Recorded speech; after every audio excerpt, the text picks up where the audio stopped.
The room was quiet until Sarah suddenly gasped. Her trembling hands held an old, brown leather journal that had been hidden deep inside Grandma's wooden chest.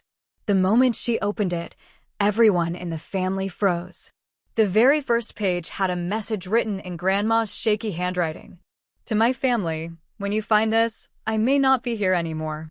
Please, do not cry until you read everything. You will laugh, you will cry, but most of all, you will finally understand me. Tears rolled down Sarah's cheeks before she even read further. John, her brother, leaned over her shoulder, trying to catch the words, but the more they read, the harder it became to breathe. Grandma had written about secrets no one expected, secrets of pain, of joy, and of sacrifices she never told them about while she was alive. Then came the shocking line that made the entire family burst into both tears and laughter at the same time. I once sold my wedding ring to buy Christmas gifts for you children, and I pretended it was lost. Forgive me, but your happiness was worth more than gold. Sarah dropped the journal on the table as everyone covered their mouths in disbelief. Their strong, loving grandmother had carried so much in silence. But that was only the first page. And as John slowly picked it back up, his hands shaking, he whispered, "If the first page could break us like this, what about the rest?"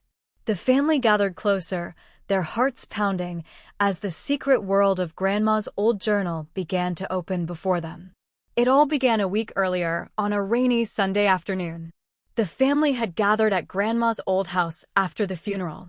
The place smelled of her lavender perfume, the one she always wore, and though she was gone, her presence filled every corner. The house felt heavy, like it was keeping its own secrets. Sarah and John were the ones asked to sort through her belongings. The attic was dusty and filled with memories, boxes of old photographs, clothes folded neatly, and trinkets that carried whispers of the past. At first, it was slow work. They laughed at some of the silly hats she kept, and Sarah even wore one, twirling in the attic like a child. John found a broken rocking horse that he remembered riding as a boy. There were happy moments, less extreme, where they remembered Grandma's laughter and her gentle scoldings when they got into trouble. But then, while pushing aside an old suitcase, John's foot hit something solid. A hidden compartment in the floor. The sound echoed strangely, making both of them stop. Their curiosity grew. Sarah got down on her knees, pulling at the wooden panel until it creaked open. Inside lay a wooden chest, small but strong, with a rusty lock. The sight of it made their hearts race. "What do you think is inside?"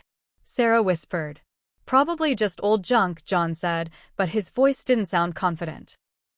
They carried the chest downstairs, calling the rest of the family. Uncle Robert came with a hammer to break the lock. With one heavy strike, the lock snapped, and the chest creaked open. At first, it didn't look like much. A few old clothes, a faded photograph of Grandma when she was young, and beneath them, wrapped in cloth, was the journal. The journal looked fragile, like it had been waiting for years to be found. No one spoke for a moment. Then Sarah reached for it, and as she opened it, they all leaned in. The first page, and the shocking revelation about the wedding ring, was what started it all. Now, the family was caught between laughter and tears. The room was silent. No one dared move. The journal lay open on the floor, its pages trembling slightly as though touched by the same stormy wind that rattled the windows. John's voice cracked as he whispered, Did Grandma just warn us?" Uncle Robert forced a nervous laugh. "Don't be ridiculous. It's just old paper, maybe the draft blew it open." But even he didn't sound like he believed his own words. Sarah crouched down, staring at the page. The bold, shaky handwriting was unmistakable. It was Grandma's. And the message couldn't be ignored. "Do not go upstairs," Sarah repeated, her lips trembling. Everyone's eyes shifted to the ceiling, where the attic door was hidden. The crash they had heard moments ago echoed in their minds. "Maybe we should leave," whispered Aunt Mary, clutching her sweater tighter. "This house doesn't feel right anymore." But John shook his head. "No. Grandma wanted us to find this journal. She wanted us to know the truth. If we stop now, we'll never understand her." His words hung in the air. He was right, curiosity was stronger than fear. Sarah carefully picked the journal up again and sat back down. She turned the page, her hands shaking. I told myself never to write about that night upstairs. Grandma's words continued, but my heart won't rest until the truth is known. What I kept in the attic all these years. I hid it from you because I was afraid of what it meant. Everyone's heart skipped a beat. In the attic? John whispered. That's where the crash came from. Sarah shook her head quickly. No. Grandma said not to go upstairs. Maybe whatever she hid is dangerous. Uncle Robert crossed his arms, trying to sound brave. Or maybe she just meant it would upset us. We can't let old scribbles scare us. But just then, the lights flickered back on. The sudden brightness startled everyone, and for the first time, they could see each other's pale, fearful faces clearly. For a while, the tension softened. The storm outside began to calm. Sarah closed the journal and placed it gently on the table. Maybe we should rest, Aunt Mary said. We can continue tomorrow. Grandma wouldn't want us scaring ourselves like this. The family agreed reluctantly. They needed a break. They shared tea in the kitchen, trying to laugh about old memories. Sarah remembered how Grandma used to sneak cookies into their school bags, even when their parents said no sweets. John talked about the time Grandma fell asleep in church and snored so loudly the priest had to clear his throat twice. For a moment, the house felt warm again. The laughter was weak, but it was there. The family held on to it like a lifeline. But Sarah couldn't stop glancing at the journal sitting on the table in the living room. She felt as if it was waiting, watching. That night, everyone decided to sleep in the living room together. No one wanted to be alone. They spread blankets on the floor, the journal resting on the table between them like a silent guest.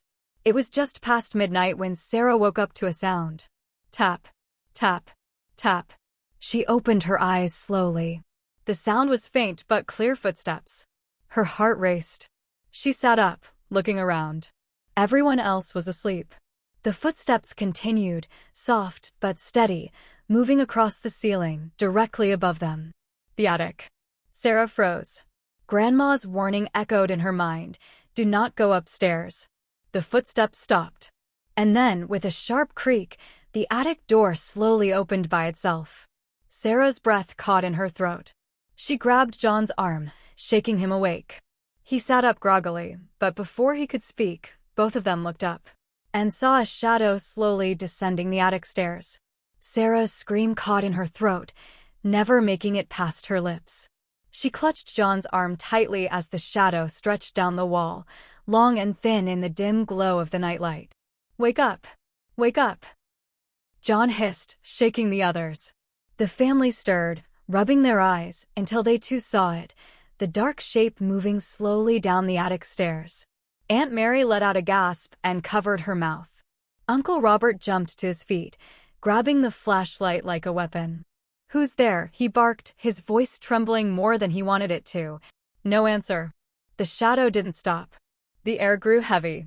Even the storm outside seemed to pause, as though the whole world was waiting to see what would step out of the attic. Finally, Uncle Robert lunged forward and shone the flashlight straight at the stairs. The light hit nothing. The stairs were empty. The family blinked in confusion.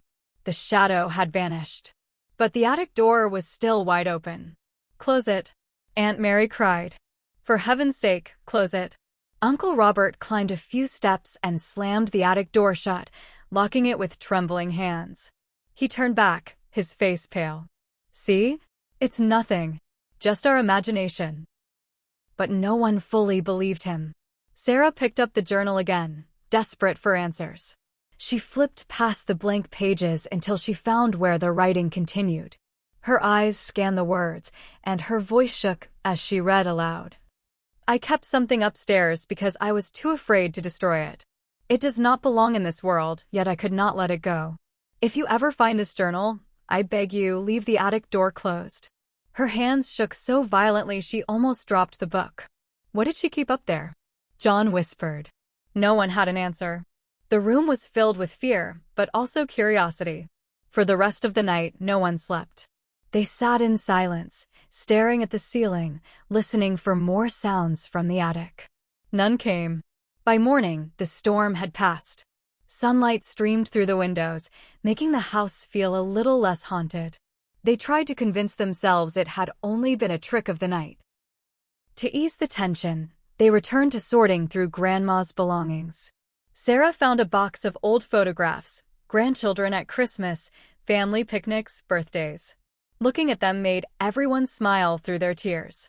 Grandma had been their anchor, always there with love, even when life was hard. But then, in the bottom of the photo box, Sarah found a picture that made her blood run cold. It was a faded black and white photograph of Grandma as a young woman. She was standing in front of the house. But she wasn't alone. Beside her stood a tall man dressed in dark clothing, his face shadowed. He wasn't smiling. He looked wrong. On the back of the photo, in Grandma's handwriting, were the words, "The man who saved us that night. The one I could never forget." The room went silent as Sarah showed the photo around. "That's the stranger she wrote about in the journal," John said softly. "But who was he?" Aunt Mary asked. "And why does he look like that?" Uncle Robert frowned. "This is nonsense. We're scaring ourselves. It's just an old photograph." But Sarah noticed something that made her skin crawl. She compared the photograph to the shadow they had seen the night before. The tall figure, the narrow shoulders, the way he stood. It was the same shape. Before she could speak, a loud bang erupted upstairs, shaking the entire ceiling. Everyone screamed. The attic door rattled violently, as though someone or something was trying to force its way out. And then, in the middle of the chaos, the journal flipped open again on its own. This time, the message written on the page was new, in fresh ink that hadn't been there before. "He is awake." The attic door shook violently, each bang louder than the last. Dust rained from the ceiling. Aunt Mary screamed and clutched Sarah, while John stood frozen, his eyes locked on the door above. "He is awake," Sarah whispered, reading the fresh words in the journal again. Her heart pounded so hard she thought it would burst. Grandma's warning wasn't just about the attic. She was warning us about him. Uncle Robert tried to stay strong. "It's just the wind, or the house settling. That's all." But none of them believed him, not after seeing the photograph, not after hearing footsteps in the night, not after the journal wrote on its own. Another bang shook the ceiling, and then silence fell. A silence so heavy it pressed on their chests. Very slowly, the attic door creaked open again. This time, no shadow appeared. Only a folded piece of paper floated down, landing gently on the floor in front of them. Sarah bent down, hands trembling, and picked it up. It was a letter. Written in Grandma's handwriting, but fresher, darker, as if it had just been written minutes ago. "My dear family," it began. "If you are reading this, then the man I met that night has stirred again. Do not fear. He is not here to hurt you. He is a reminder of the choices I made for you."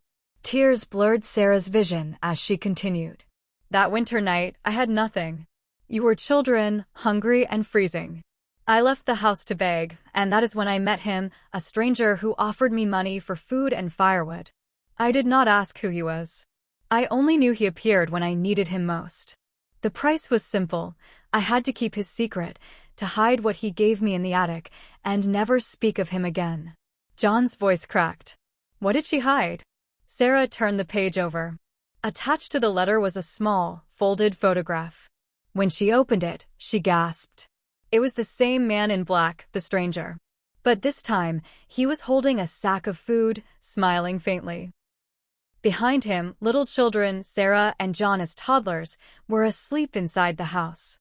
"He saved us," Sarah whispered. "He really did." The letter continued. "All my life, I carried the weight of that night. I feared what people would think if they knew I accepted help from a man no one else ever saw. I feared you would call me foolish, or worse, think I bargained with something dark. But the truth is simple. I did what any grandmother would do. I sacrificed pride, I held my silence, and I gave you a chance to live.